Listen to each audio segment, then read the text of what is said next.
தூய ஜோவான் எழுதிய நற்செய்தியிலிருந்து வாசகம்.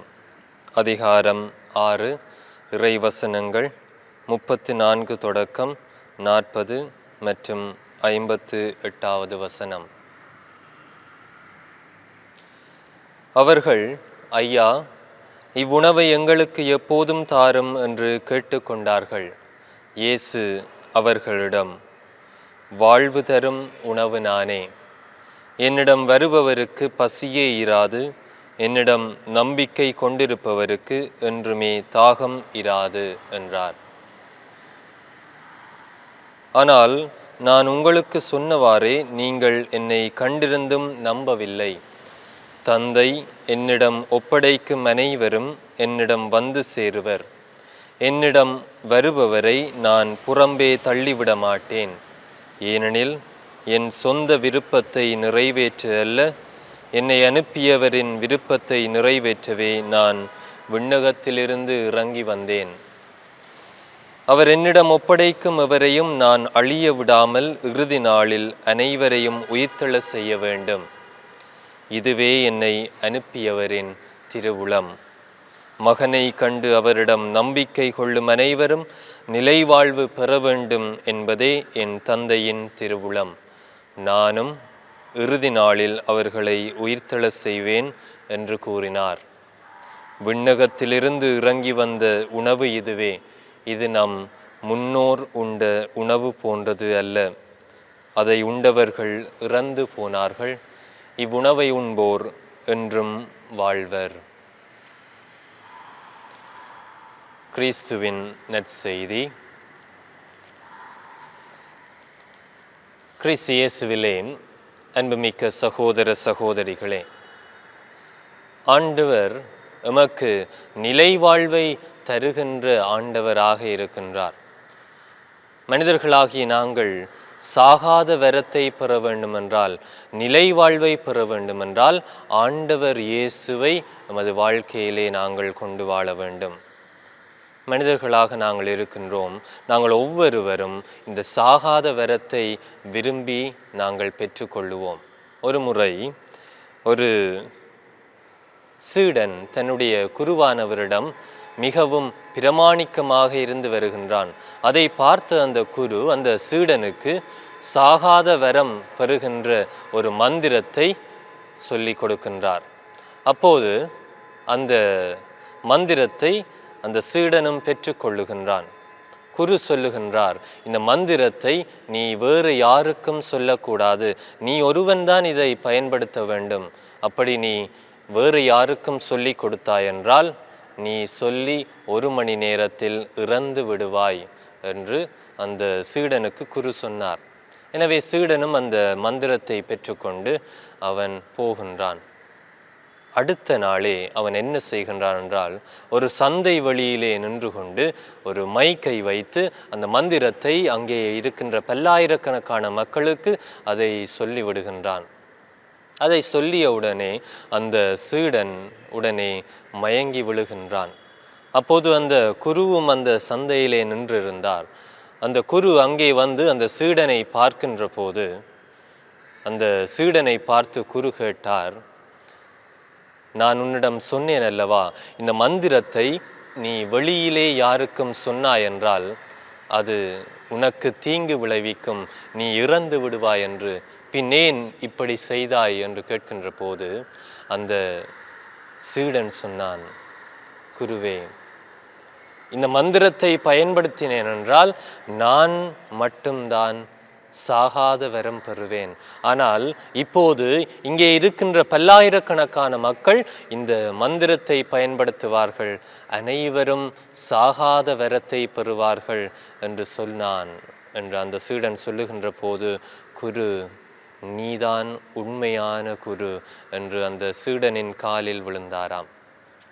கிறிஸ்து இயேசுவிலே அன்புமிக்க சகோதர சகோதரிகளே, நாங்கள் சாகாத வரம் பெற வேண்டும், நாங்கள் நிலை வாழ்வை பெற வேண்டும், நாங்கள் மீட்பு அடைய வேண்டும் என்று தனது உயிரை தந்து எமக்கு அந்த நிலை வாழ்வை பரிசாக தந்தவர் நம் ஆண்டவர் இயேசு கிறிஸ்து. நம் ஆண்டவர் இயேசு கிறிஸ்துவை எமது வாழ்க்கையிலே நாங்கள் கொண்டு வாழுகின்ற போது நாங்களும் சாகாத வரம் பெற்றவர்களாக இருக்கின்றோம். மனிதர்களாகிய எங்களுக்கு இறப்பு என்பது ஒரு வேண்டத்தகாத ஒன்று. ஆனால் மரணம் மட்டும்தான் நாங்கள் விரும்பியோ விரும்பாமலோ எமக்கு கிடைக்கின்ற ஒன்றாக இருக்கின்றது. அந்த மரணத்தை நாங்கள் யாருமே தவிர்க்க முடியாது. ஆனால் ஆண்டவர் இயேசு சொல்லுகின்றார், நீங்கள் சாகாத வரம் பெற வேண்டுமென்றால், நிலை வாழ்வை பெற வேண்டுமென்றால் என்னை பின்பற்றுங்கள். ஆண்டவர் இயேசு என்று 3 விடயங்களை எங்களுக்கு சொல்லி நிற்கின்றார். ஒன்று, தன்னிலே நம்பிக்கை கொள்ளுங்கள். ஆண்டவர் இயேசு கிறிஸ்துவிலே நாங்கள் நம்பிக்கை கொள்ள வேண்டும். இரண்டாவதாக, கடவுளின் கட்டளைகளை நாங்கள் நிறைவேற்ற வேண்டும். ஆண்டவருடைய கட்டளைகளிலே நாங்கள் நிலைத்திருக்கின்ற போது நாங்கள் நிலை வாழ்வை பெறுகின்ற மக்களாக இருப்போம். இன்னும் மூன்றாவதாக, ஆண்டவருடைய திருவுடல் திரு இரத்தத்தை நாங்கள் உட்கொள்ள வேண்டும். எப்போதெல்லாம் உங்களுக்கு சந்தர்ப்பம் கிடைக்கின்றதோ ஆண்டவர் இயேசுவை நாங்கள் எமக்குள்ளே பெற்று நாங்களும் மறு கிறிஸ்துவாக மாற வேண்டும். கிறிஸ்து இயேசுவிலே அன்புமிக்க சகோதரங்களே, ஆண்டவர் இயேசுவிலே நம்பிக்கை கொள்ள வேண்டும் என்று சொல்லுகின்ற போது யோவான் நற்செய்தி 6வது அதிகாரம் 47வது வசனத்திலே, என்னை நம்புவோர் நிலை வாழ்வை கொண்டுள்ளனர் என்று ஆண்டவர் இயேசு சொல்லுகின்றார். என்னிடம் நம்பிக்கை கொள்பவர் இறப்பினும் வாழ்வார். ஆண்டவர் இயேசுவிலே நாங்கள் முழுமையாக எம்மை ஒப்படைக்கின்ற போது, நம்பிக்கையை வளர்க்கின்ற போது, ஆண்டவர் எமக்கு சாகாத வரத்தை, எமது ஆன்மாவுக்கு நிலை வாழ்வை தருபவராக இருக்கின்றார். எனவே நாங்கள் ஆண்டவரிலே நம்பிக்கை கொள்ள வேண்டும். இரண்டாவதாக, ஆண்டவருடைய கட்டளைகளை எமது வாழ்க்கையிலே நாங்கள் நிறைவேற்றுகின்ற போது, அந்த கட்டளையின்படி வாழுகின்ற போது நாங்கள் நிலை வாழ்வை பரிசாக பெற்றுக்கொள்ளுகின்றோம்.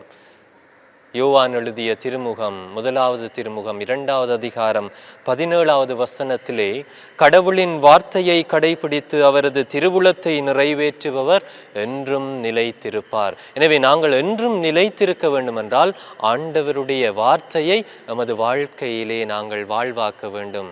ஆண்டவருடைய கட்டளைகளை நாங்கள் நிறைவேற்ற வேண்டும். அப்போது நாங்களும் நிலை வாழ்வை பெற்று அதை உரிமையாக்கி கொள்ளுகின்ற ஆண்டவருடைய மக்களாக மாற முடியும்.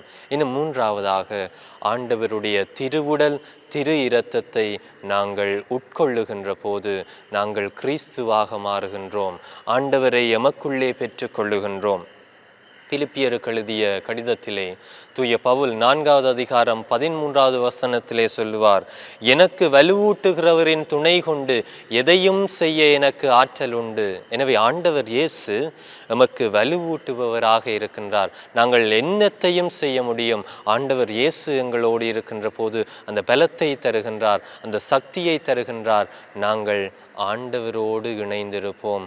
அப்போது நாங்கள் நிலை வாழ்வை பெறுகின்ற மக்களாக, அனைத்தையும் பெற்று கொள்ளுகின்ற மக்களாக, எந்த சூழ்நிலையிலும் நாங்கள் அதை தாண்டி செல்லுகின்ற மக்களாக, அவருடைய சீடர்களாக மாற முடியும்.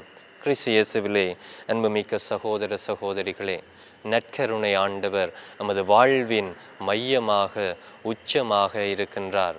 அவரே எமது வாழ்வின் ஊற்றாக இருக்கின்றார். நாங்கள் அவரை பற்றி கொள்ளுவோம். ஆண்டவர் இயேசு எமக்கு எப்போதும் துணையாக இருப்பார், எமக்கு வலுவூட்டி கொண்டிருப்பார், சக்தியை தருவார். ஆனால் தூய பவுல் கொரிந்தியருக்கு எழுதிய 1வது கடிதத்திலே 11வது அதிகாரம் 27, 28 வசனங்களிலே இவ்வாறு சொல்லுவார், எவராவது தகுதியற்ற நிலையில் இந்த அப்பத்தை உண்டு ஆண்டவருடைய கிண்ணத்தில் பருகினால் அவர் ஆண்டவரின் உடலுக்கும் இரத்தத்துக்கும் எதிராக குற்றம் புரிகின்றார். எனவே ஆண்டவர் இயேசுவை நாங்கள் தகுதியான உள்ளத்தோடு பெற்றுக்கொள்ள வேண்டும். அப்போதுதான் ஆண்டவர் எமக்குள்ளே பல அற்புதங்களை பொழிவார். ஆண்டவர் இயேசுவை எமக்குள்ளே நாங்கள் பெற்றுக்கொள்வோம். தகுதியான விதத்திலே ஆண்டவரை எமது வாழ்க்கைக்குள்ளே வரவேற்போம். அப்போது ஆண்டவர் தருகின்ற அந்த வல்லமையை பெற்று நாங்களும் இறையரசை பரப்புகின்ற அவருடைய சீடர்களாக வாழ முடியும். ஆமேன்.